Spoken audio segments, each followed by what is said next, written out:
ಅನ್ನುವಂಥದ್ದು ನ್ಯಾಯ ಸಿಗಬೇಕು ಅನ್ನುವಂಥದ್ದು ಎರಡನೇ ಮಾತನೇ ಇಲ್ಲ.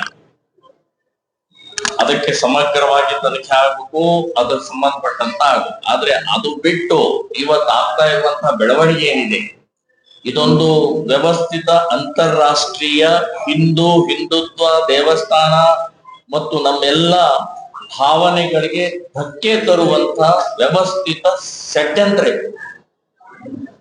ಧರ್ಮಸ್ಥಳ ಒಂದು ನಿಮಿತ್ತ ಅಷ್ಟೇ.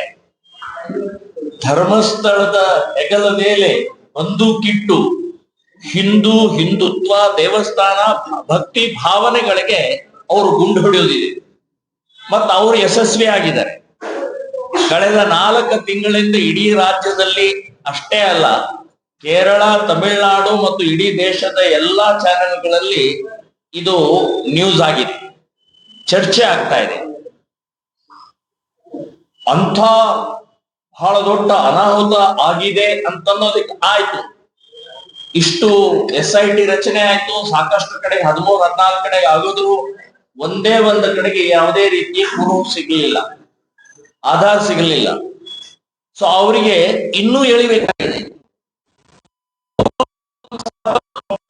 ಅದನ್ನು ಎಳಿತಾ ಹೋಗೋದು. ಸೊ ಇನ್ನೂ ಚರ್ಚೆ ಆಗ್ಬೇಕು, ಇನ್ನೂ ಬದನಾಮ ಆಗ್ಬೇಕು, ಇನ್ನೂ ಕೆಟ್ಟದ್ದು ಬಿಂಬಿಸ್ಬೇಕು ಅಂತನ್ನುವಂಥದ್ದೇ ಇದರ ಹಿಂದೆ ಇರುವಂತಹದ್ದು. ಅಲ್ ಜೀರಾ ಅನ್ನುವಂಥದ್ದು ಒಂದು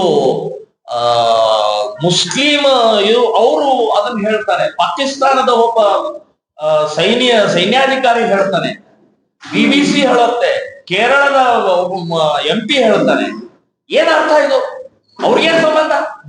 ಕೇರಳದಲ್ಲಿ ಸತ್ತಂತವ್ರು ಲೆಕ್ಕ ತೆಗೆದ್ರೆ ನಿನ್ನ ತಟ್ಟೆ ಒಳಗೆ ಕತ್ತೆ ಬಿದ್ದಿದೆ, ನೀವು ಇದ್ರ ಬಗ್ಗೆ ಧರ್ಮಸ್ಥಳದ ಬಗ್ಗೆ ಮಾತಾಡ್ತಿ. ಇವತ್ತು BBC ಏನ್ ಅವ್ರ ಇಡೀ ಜಗತ್ತಿನಲ್ಲಿ ಎಷ್ಟು ಕೋಟಿ ಗಟ್ಟಲೆ ಬ್ರಿಟಿಷರು ಕ್ರಿಶ್ಚಿಯನ್ರು ಕೊಂದಿದ್ದಾರೆ ಅಂತ ಅನ್ನೋದು ಏನಾದ್ರು ಲೆಕ್ಕ ಇದೆಯಾ? ಎಷ್ಟು ರೇಪ್ಗಳಾಗಿದಾವೆ ಚರ್ಚ್ನಲ್ಲಿ ಅಂತ ಅನ್ನೋದು ಲೆಕ್ಕ ಇದೆಯಾ?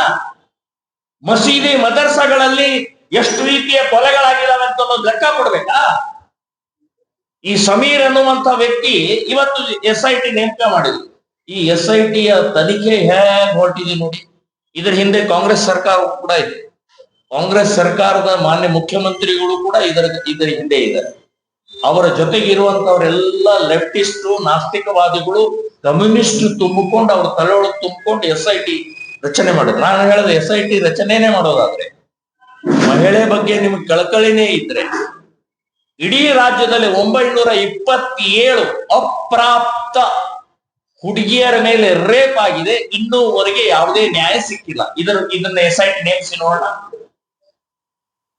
ಸೊ ನಿಮಗೆ ನಿಜವಾದ ಕಳಕಳಿ ಇರುವಂತದ್ದು ಮಹಿಳೆಯರ ಬಗ್ಗೆ ಅಲ್ಲ, ನಮ್ಮ ಹಿಂದುತ್ವದ ಬಗ್ಗೆ ಕೆಡಿಸುವಂತ ಪ್ರಯತ್ನವನ್ನ ಮಾನ್ಯ ಮುಖ್ಯಮಂತ್ರಿಗಳೇ ನೀವು ಮಾಡ್ತಾ ಇದ್ದೀರಿ.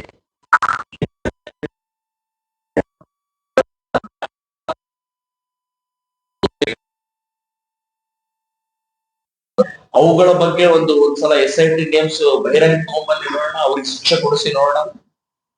ನೇಹಾ ಹಿರೇಮಠ್ ಕೊಲೆ ಆಗಿ ಒಂದು ವರ್ಷ 4 ತಿಂಗಳಾಯ್ತು, ಇನ್ನೂವರೆಗೆ ನ್ಯಾಯ ಸಿಕ್ಕಿರಲ್ಲ. ಹಾಡು ಹಗಲೇ ಕೊಂದು ಹಾಕಿದಂತ ವ್ಯಕ್ತಿ ನೀವೇ ಬಂದು ಹೇಳಿದ್ರೆ 3 ತಿಂಗಳಲ್ಲಿ ಮಾಡ್ತೀನಿ ಅಂತ ಹೇಳಿದ್ರಿ. ಯಾಕೆ ಇಲ್ಯಾಕೆ ಮಾಡ್ಲಿಲ್ಲ 3 ತಿಂಗಳಲ್ಲಿ ನೀವು? ಸೊ ಇದೆಲ್ಲವೂ ಕೂಡ ಇದರ ಹಿಂದೆ ಹಿಂದೂ ವಿರೋಧಿ ನೀತಿ ಇದೆ ಅನ್ನೋದು ಬಹಳ ಸ್ಪಷ್ಟವಾಗಿ ನಾನು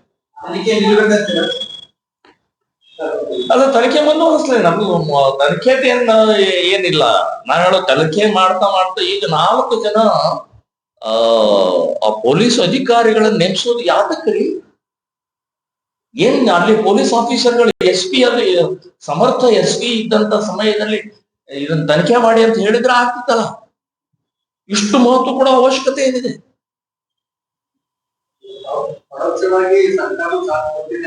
ನೂರಕ್ಕೆ 100 ಹೇಳ್ತೇನೆ. ಸರ್ಕಾರ ವ್ಯವಸ್ಥಿತವಾಗಿ ಇಮಿಡಿಯೇಟ್ SIT ನೇಮಕ ಮಾಡಿದ್ದು ಇದು ಒಂದು ದೊಡ್ಡ ಒಂದು ಷಡ್ಯಂತ್ರದ ಒಂದು ಭಾಗ.